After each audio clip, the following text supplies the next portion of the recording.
Welcome back and thanks for staying with us. So Gauteng Finance MEC Lebogang Maile has tabled his budget.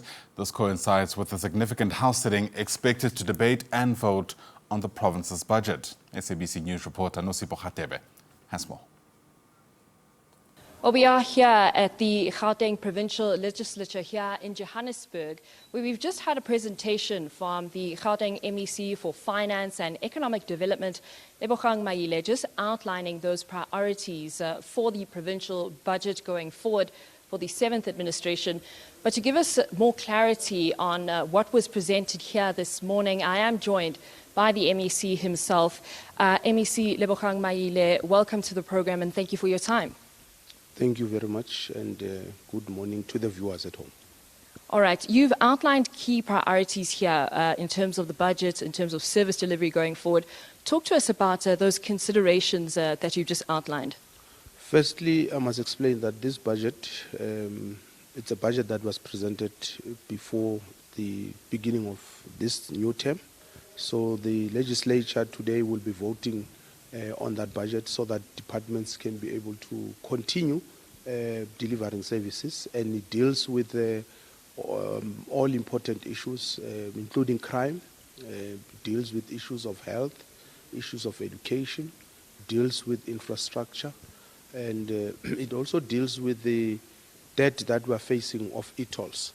So it deals, it's a very important budget that will lead us to the budget that will be adjusted now in November so that we are able to address some of the issues that emerges. And unfortunately, in the input, we did indicate that there are wage agreements that were reached nationally, some of which are not funded, and we had to find money within this budget.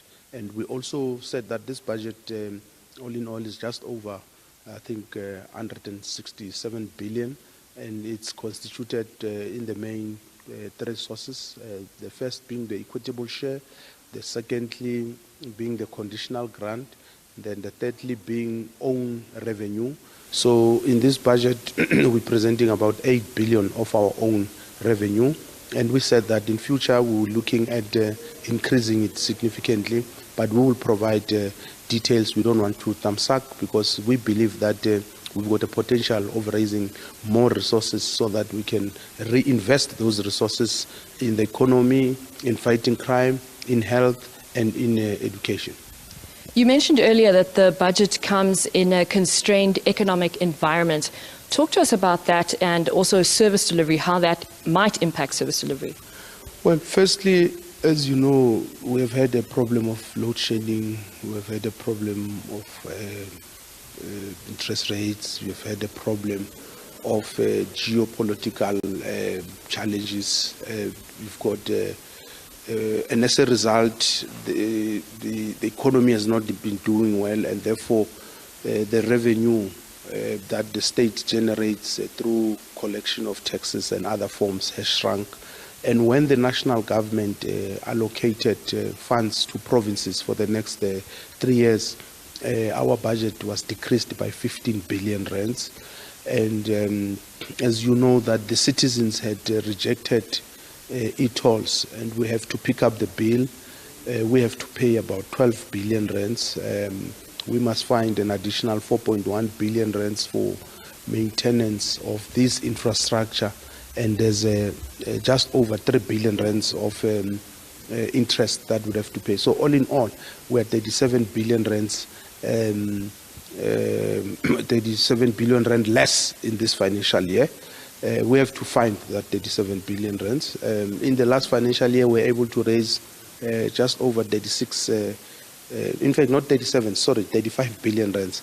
So in the last financial year, we raised just over 36 billion rands. And we think, not financial year, sorry, the 5 years. So we think that in the next 5 years, we can increase that significantly. And if we're able to do that, it means that we'll be able to deal with this shortfall that is in our budget. And then finally, any challenges around passing that budget?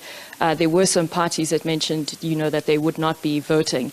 Just talk to us about that. From where we are sitting, it's only one party, and we believe that, unfortunately, their rejection of the budget is based on falsehood. It's based on narrow, selfish party interest, because they are saying the budget is big on personnel costs, but it's not true, because personnel costs are huge in departments like health and education, because you need doctors and nurses. You also need teachers.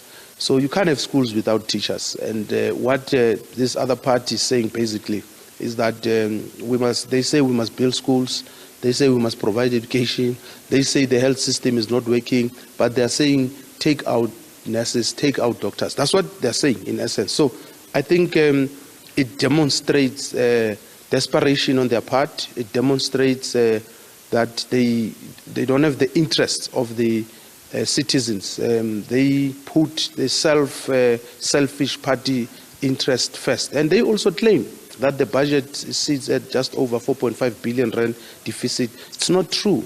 Our budget is sitting at just over 2 billion rand deficit. That because of the Gauteng, and because we have a competent, skilled, and knowledgeable team in Treasury, we are confident that during the adjustment budget we'll be able to deal with that. So there is no crisis, but they want to create an impression that there's a crisis.